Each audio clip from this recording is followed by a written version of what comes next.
Drakkon is Tommy Oliver, the Green and White Ranger, if he became bad and was defeated in the Shattered Grid event. While he has returned and been recruited into the Omega Rangers, what happened to that universe that he conquered? Well, the Ranger Slayer, a tortured Kimberly, took it over as the new Drakkon in this world. Boom Studios didn't waste any time in telling us a story of the new Drakkon in Drakkon: New Dawn.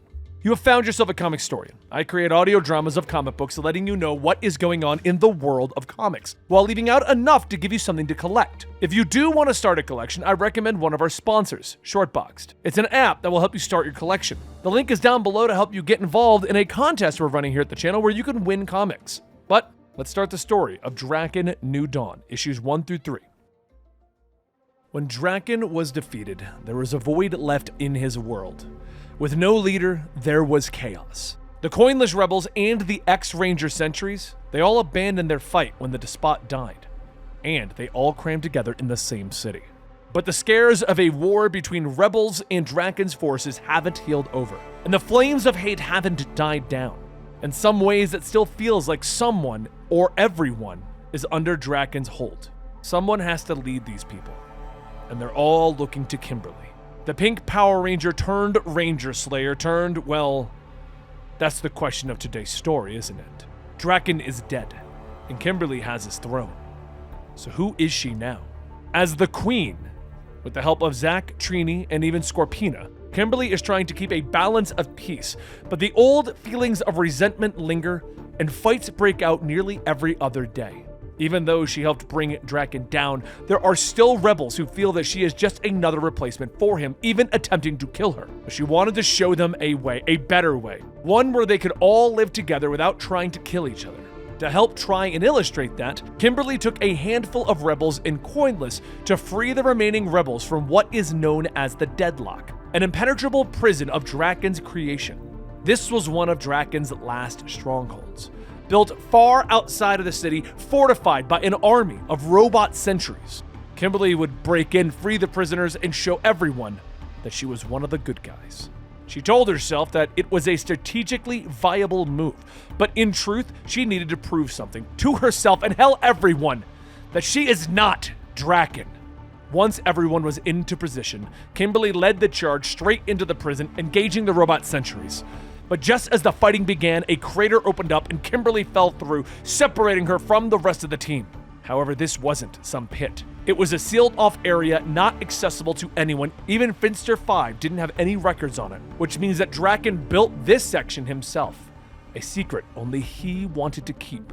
Kimberly walked down the narrow hallway as she found a single cell, meaning that whatever is back there is either very, very dangerous or very, very hurt.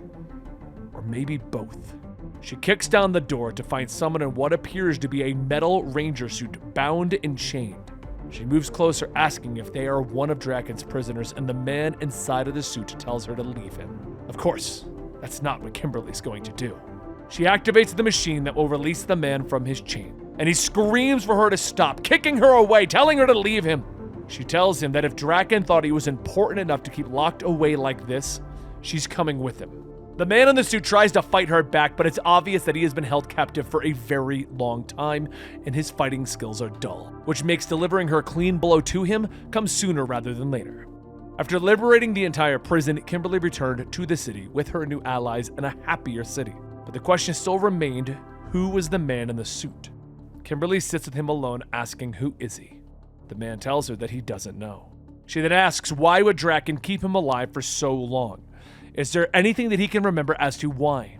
The man tells her that he can't answer. Drakkon not only locked him away in a secret cell, but also constructed the suit so that it would never come off. They'd occasionally fight, and whenever he would get the upper hand, Drakkon would always activate the suit and shock him until he was rendered unconscious. Eventually, he gave up trying to fight. There was no point. And that was when Drakkon told him about the multiverse and that he was going to conquer it. As punishment, he would have to watch it all, every victory, every flicker of hope's final flame, and every time Drakkon would return to ask him, how would he stop him? He would never answer, though, and after being tortured for so long, he eventually broke and told him. It didn't seem like Drakkon cared much for how he would do it, because to Drakkon, keeping him prisoner was the trophy. However, there was a problem should the man in the metal suit ever leave deadlock. Finster 5 was the first to notice it, but since removing the man in the suit, it appeared to have triggered a transmission, one sent to the farthest reaches of the galaxy. Finster 5 was able to determine that the message was sent to something intelligent, something able to understand basic human language. And when asked what made him think that, Finster 5 said because the message only contained 3 words. It's all yours. Soon after, a meteor fell just outside of the city, and Kimberly sent a recon team to try and determine if whatever landed was a coincidence or perhaps the beginning of something related to the transmission. But while waiting for the sentries to return, Kimberly also has Finster 5 get to work on trying to break open the metal suit and free whoever is inside to finally figure out this mystery. When the helmet gives way, they could see who was inside, and everyone stopped and stared. Drakkon had taken so much of them that Kimberly never expected that they would get something back. Before Kimberly could fully realize it, Zach and Trini were already hugging their friend, their long-lost friend, Jason. Jason blinked at the light, finally remembering who he was. It had almost been 10 years since he disappeared. But the reunion was short-lived as the Sentry returned to give his report on the meteor. As it wasn't a meteor, there are creatures. The Sentry shows his findings, and Jason says that this was a failsafe that Drakkon put into place should he ever leave or escape the deadlock. The Earth was forfeit. Scorpina looks at the woman in the picture, telling them that she knows of them. It's Eclipta, servant to only one master, the Dark Scepter. She says that his name is exactly what it implies, pure evil, and if he were to show up here, the planet would be doomed. It would seem that Drakkon, thinking that if he were to ever fall, would just give the Earth to whoever was out there, which in this case was Eclipta and her master. Scorpina went on to state that first Eclipta would come to test their defenses. If she's victorious, and she always is, she will broadcast a signal to Dark Scepter. He will then invade and enslave all of them. Scorpina also notes that Eclipta and her forces are far too powerful for their meager army, which is why she's taking her sentries and leaving. But her sentry stops, asking if they were to have more sentries, maybe they'd be able to do it? The Ranger Slayer has the power coin. They could get a super-powered battalion of sentries as fast as it takes them to get her coin into the diffuser. Jason lunges at the sentry, shouting that he will not stand by as they dishonor the Ranger's memory more than they already have. They should instead pull the coins from the diffuser and restore themselves as the Power Rangers and stop Eclipta. Drakkon used their coins to directly connect to the Morphin Grid and give its power to anyone that he saw fit. He had to watch as Drakkon claimed that he wanted to share the power, but he witnessed over the years what the Crimson Sentries did, committing unspeakable acts with his coin. But he didn't use the diffuser to share the power, he did it to spread the power. Spread it so much that he could empower an army, while not ever letting any of them be powerful enough to defeat him. Afterwards, Jason was put into the metal suit to be imprisoned. However, they didn't stop him from trying to escape. Night after night, he would punch the door to his cell over and over again to the point that his bones shook from every impact, and all the way until he'd pass out from exhaustion.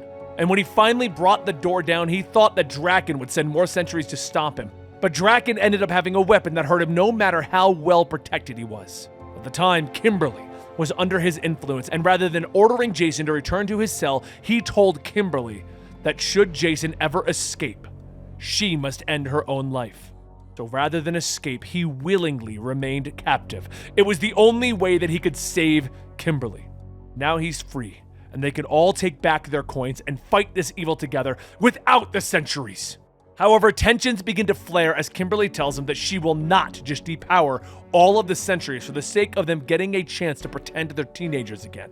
And because of that, Jason told her that he will not be helping her in this fight, that he has already spent enough time with fascists. So Kimberly gathers the sentries and the coinless, and they fight against Eclipta. But just before the fight, she realizes that she's already at a disadvantage. Half of her army hates the other half, and her dead friend, who isn't actually dead, now thinks that she's a fascist. Thankfully, she has a space monster to fight to keep her mind preoccupied. Once everyone gets into position, Kimberly gives the order and the two opposing forces clash. Seconds within starting, Finster 5 advises Kimberly that he can see that Eclipta is charging her transmitter. She needs to stop her before she sends out the broadcast. Kimberly fights her way through the grunts to Eclipta herself, but Eclipta herself proves to be a more formidable foe, easily grabbing Kimberly by the throat, throwing her to the ground. Zack and Trini then make their attempt, but being coinless, their powers are sorely lacking, which is why they were only a distraction until Scorpina managed to get close and attack. Scorpina holds her own for a bit, but she too was also a distraction, holding out long enough that the sentries could stab her, or at least so they thought. The plan was going perfect until the sentries suddenly lost their armor. With now hardly anything stopping Eclipta, she began to kill all she could, forcing Kimberly to call the retreat. However, Eclipta wasn't the only problem now. With the sentries depowered, the coinless began to fight against them, causing chaos throughout the city. Kimberly asks Finster 5 what happened, and he tells her, Jason. She shouts, asking where is he? But Jason doesn't waste time showing himself. He calls out to the Black and Yellow Rangers, now powerless, to stop the chaos around them. But it doesn't have to be this way, guys. Not anymore. As he stands up with his power coin in hand, he says that it's time to bring back the Power Rangers. Trini looks up, stating that the sentries, he's the reason that they all lost their powers, that we're losing this war? And Jason looks at her. I took back what they stole. But as he finishes, a group of depowered sentries attack, and Jason effortlessly takes them down. He jumps down, giving Zack and Trini their coins, telling them to just hold them, and tell him that they don't miss being a ranger.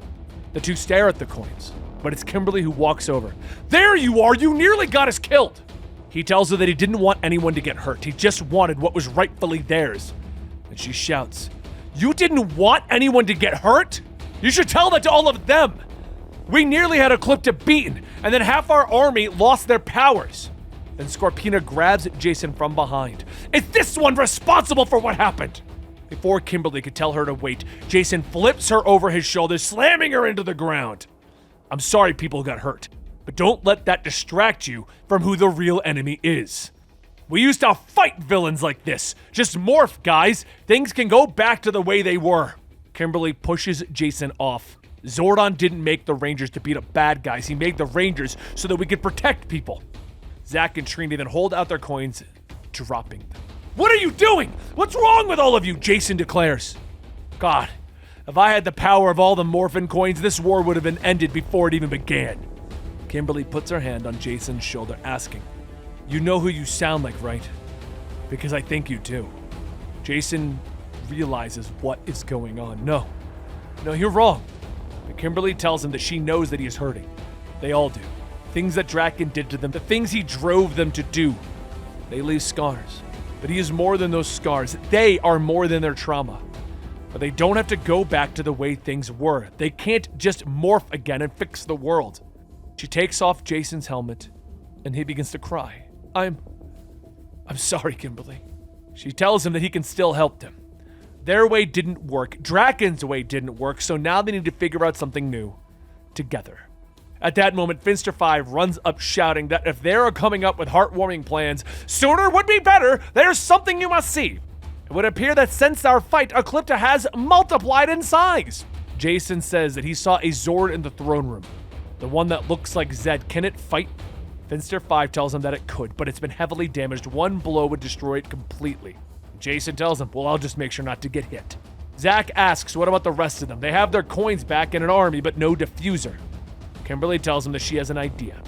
Back in the Deadlock, she noticed that there were parts of the Black Dragon Zord, but rather than build another Zord, they just need its blaster.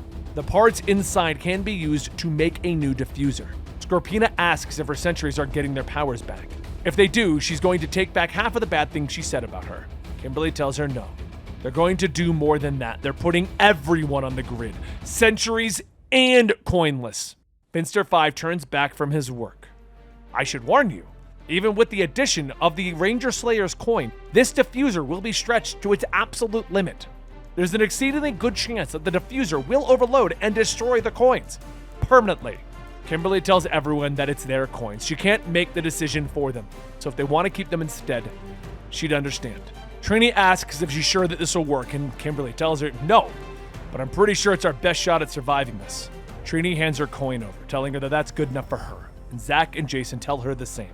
The four then turn back to the makeshift diffuser, putting all of their coins in, and as the diffuser begins to spread out its power, Finster 5 suggests that they stand back. The coins, they seem to be shattering. Imbued with the power of all four coins, Scorpina looks at her new armor. This is how the other half lives. Kimberly checks to make sure that everyone is okay, and Finster 5 yells that Eclipta is just outside of the city walls. You have to do something! As Kimberly rallies everyone in the city, she tells them, I know that these last few months we've been at each other's throats, and it was my fault. But whatever happens next, win or lose, we have to do it together. You are no longer the Coinless, and you are no longer servants of Drakkon. You are the Shattered. The Shattered begin their assault on Eclipta, and she begins to swing down on the group, but her punch is stopped when Jason punches into it. Eclipta laughs, telling her, oh, big boy, and rips off one of his arms. Jason tells Kimberly that they're going down a lot sooner than expected. The Zord isn't going to make it. It's all you now. She turns to everyone and tells them that it's time. Prepare to swarm. Eclipta turns back to the Shattered and swings, but several of them are holding her punch back as dozens begin to run up her arm.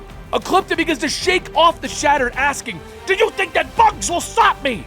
And Scorpina flies up, telling her, no, but this should, and stabs her in the eye. Eclipta screams as she reverts back to her normal size. Finster 5's, we need to end this, the diffuser's going critical. Everyone rushes in to end the fight, but as they attack, the diffuser gives, stripping them all of their powers. Eclipta blasts Kimberly back, asking, is that it? Pledge your loyalty to the Dark Scepter now and there will be rewards. What do you say? Jason helps Kimberly to her feet. Kimberly tells everyone that it's their choice. The depowered begin to all start standing up, looking at one another, and one simply says, get her. Everyone jumps in, piling onto Eclipta. She tries to fight them off. She shouts, declaring that she will tear them apart. But she didn't win that fight. Soon the morning comes, and it's the start of a new day. And even though Eclipta was taken in and the unification of the Coinless and X Centuries began, Kimberly knew that this was only the beginning. Eclipta was a scout, and the Dark Scepter is just around the corner. But they've dealt with power-hungry madmen before.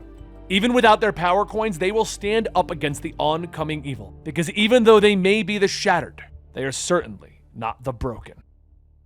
And there you have it, Drakkon New Dawn. We are finally catching up on all of the Power Rangers storylines, but it is now time to go back and see what is going on with that Green Ranger that we just revealed in the last episode of the main Power Rangers team. I know, there's so many spin-off stories going on in Power Rangers, it gets a little confusing. Anyway, like, subscribe, and check back next Tuesday to find the Power Rangers continuation. Thank you guys, and I'll see you later.